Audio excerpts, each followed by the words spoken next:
A court order just tore Aisha Jumwa's appointment apart, unconstitutionally, unlawful, null and void.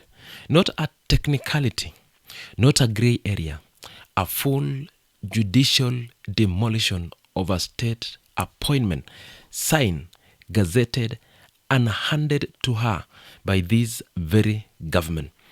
The question is not whether the law was broken.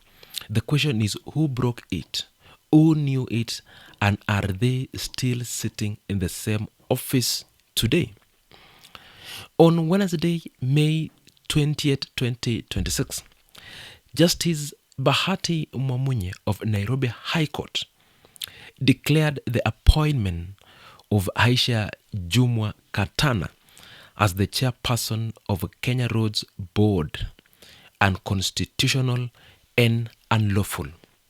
Ruling quashed two Gazette notice number 386 dated January 16, 2025 and number 395 dated January 17, 2025 that formalized that appointment. Both notice cancelled, appointment voided entirely. Justice Mwamunye's ruling is surgical and leaves no room for interpretation. Court found that appointment of Aisha Jumwa Katana was undertaken without demonstrable compliance with the mandatory statutory framework prescribed under Section 7 of Kenya Roads Board Act. There is not a footnote in the law. Section 7 is the specific legal architect that Parliament designed to govern how chairpersons of the Kenya Roads Board must be selected transparently, inclusively, with full procedural fairness. Government did not follow it. Two Gazette notices were issued to make the appointment look official. Notice 384 of January 16, 2025 and Notice 395 of January 17, 2025 issued consecutively days. Court has now cancelled both. Justice Mwamunye was unambiguously publication in that Gazette does not give legality to an appointment made against the law.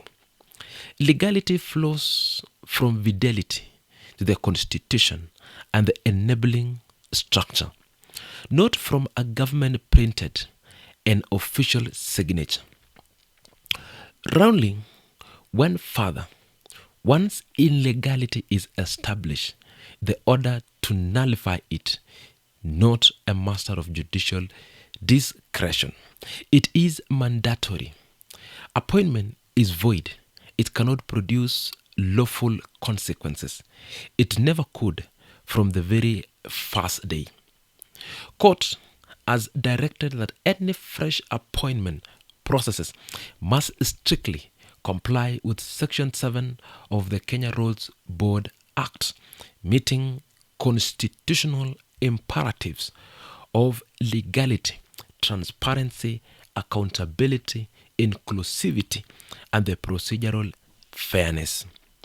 Those are the exact standard government failed to meet the first time round. Aisha Jumwa carries a significant political weight in the coastal Kenya. Placement at the Kenya Roads Board, a body that controls road fund levies and infrastructure decision worth billions of shillings, was not a routine or symbolic appointment.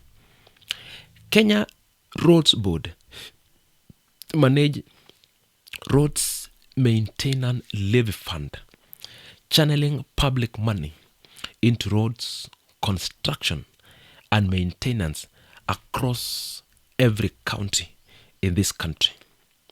The chairmanship of that board is not ceremonial. it is consequential, and it was handed out illegally.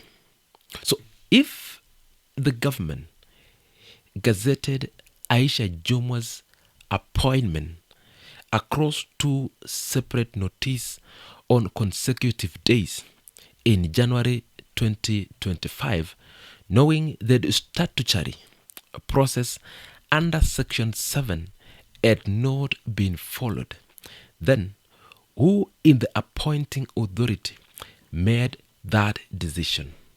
And are they still in the same office today, making the same kind of decision with the public resources? What court did on 28th is not simply nullifying one appointment. Justice Mwamunye exposed a pattern of governance that threatens legal process as optional, where a gazette notice is used as substantive for compliance rather than a confirmation of it. Government appointed a politically connected figure to chair a board controlling billions in road funds, skip the mandatory legal process, printed two notices on back-to-back days to make it look formal, then hoped nobody would push back. Hard enough to today. Court pushed back, and the verdict is this: a government that cannot follow its own law when appointing its own allies has no credibility when asking ordinary Kenyans to follow the same law. So what is at stake is not Aisha Jumwa's career. What is at stake is the integrity of every public appointment made by Ruto's administration. The Kenya Roads Board controls roads maintenance and funding that touches every matatu route, every rural road, every constituency in this country. So when a chairperson of that board is placed there illegally, the question of whose interests were being served and whose roads were being prioritized become a legitimate public concern. Power to appoint was abused. Cost is absorbed by every Kenyan whose infrastructure decisions were made under unlawful leadership posture. So court has ordered a fresh appointment process, but ruling does not answer what nobody is asking loudly enough. How many appointments made by this government between 2022 and today followed the same pattern? Gazette it again, move on, and hope nobody sees what is happening.